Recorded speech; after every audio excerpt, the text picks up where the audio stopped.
السلام عليكم ورحمة الله وبركاته. إليكم موعد وتوقيت والقنوات الناقلة لمباراة العراق ضد إندونيسيا.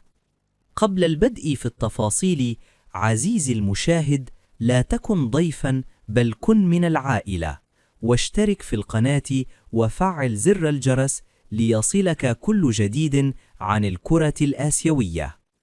تندرج هذه المباراة ضمن تصفيات كأس العالم آسيا الجولة الثانية، حيث ستجرى المقابلة يوم السبت 11 أكتوبر 2025 على أرضية ملعب البصرة الدولي في العراق، ابتداء من الساعة 8:30 مساء بتوقيت المغرب وتونس والجزائر، والساعة 10:30 مساء بتوقيت مصر والسعودية.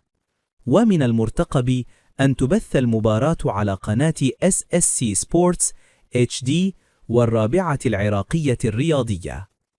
إلى اللقاء، وإلى فيديو قادم إن شاء الله.